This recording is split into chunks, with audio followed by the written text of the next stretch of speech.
Okay, so for this one, we have the Icarus factor.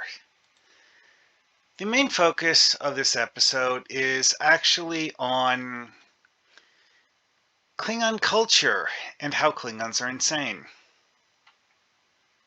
Yeah, I know. That's, shall we say, the undiplomatic way of putting it, but it's the most accurate one I could think of because this is one of those episodes where they go really, really, really heavy on emphasizing that Klingon culture is um, something humans would be better off avoiding. Like, seriously, getting tortured just because it's a rite of ascension. Yeah, okay.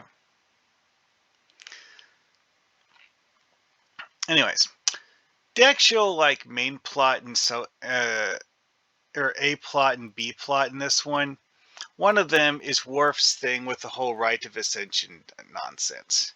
The second is the idea that maybe possibly Riker is going to get promoted to captain and then he chooses not to get promoted to captain and so on.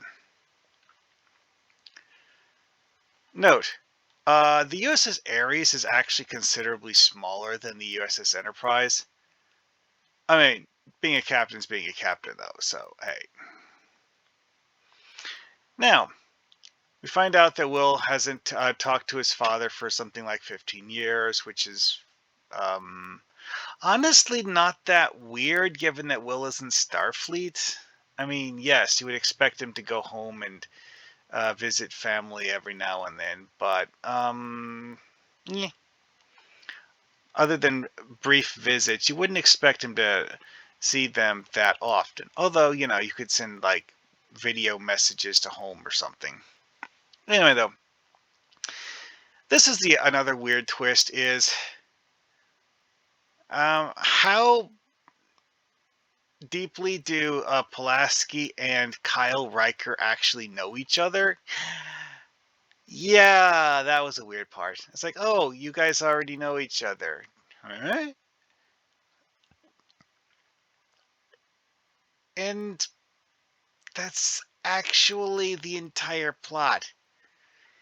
The A plot and the B plot, both of them are just personal drama. This is actually one of the rare Star Trek episodes that actually has an A plot and a B plot that are just personal drama.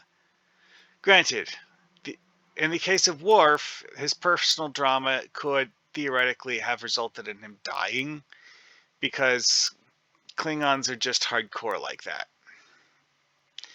However, you know,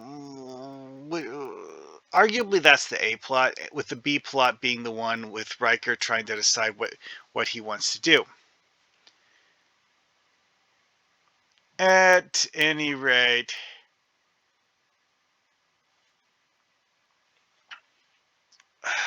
the aspects of this that would be useful for a TTRPG.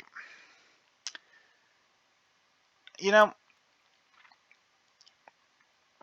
this is one of those things where, because of the fact that the episode focuses so heavily on two specific characters, I mean, one's the A plot, one's the B plot, it's the kind of sort of thing that you would have if you have one of the players who has decided that they want to play a different character or something.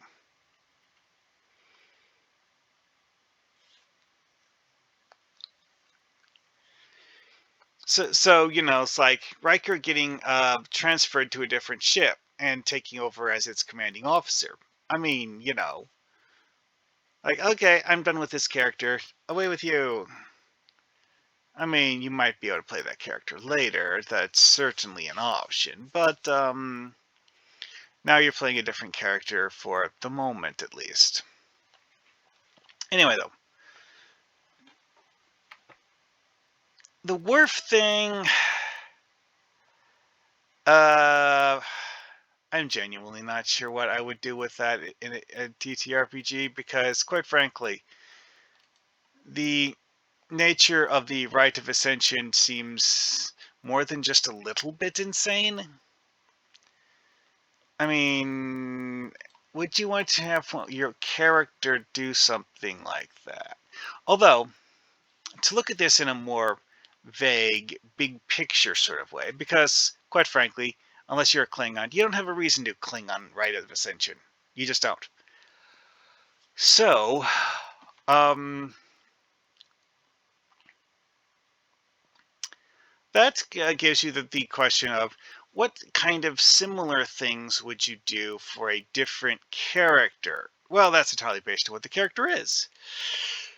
Um, is it an Orion? Is it a Romulan? Is it a Vulcan? Because Vulcans have all those Kolinar things and other Vulcan meditative rituals. And, yeah, a Vulcan character might do something like that.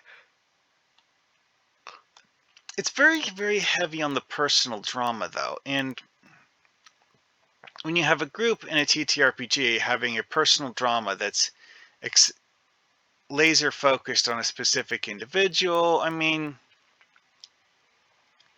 if it's, say, a 2-hour game session and you spend 30 minutes laser focused on one character, that works. Because then you do other things for the rest of the game session. So, like with this episode, they have like the A plot and the B plot are both laser focused on a specific character, but neither one actually takes up the entire episode.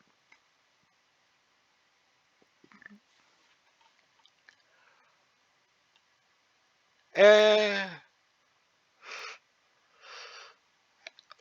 so, that aspect of things means you really, really need to look at what the characters are, what sort of personal development you want to do with the characters, and then decide exactly what you want them to be used for and to do.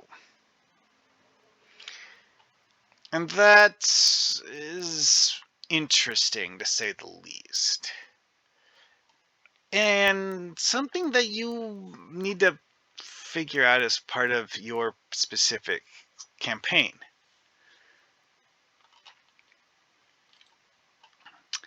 And that's about all I can think of to say about this particular episode. Very, very heavy on plot, but it's so character focused that to use it in a TTRPG, you basically have to go with the idea of like character development for examining the personalities and backstories of the individual characters that the players in the TTRPG created for their character. Is that, while potentially quite fun, is also extremely that, and not really something that you can just read about on the internet because you have to figure it out personally. Alrighty then, that's enough of this video.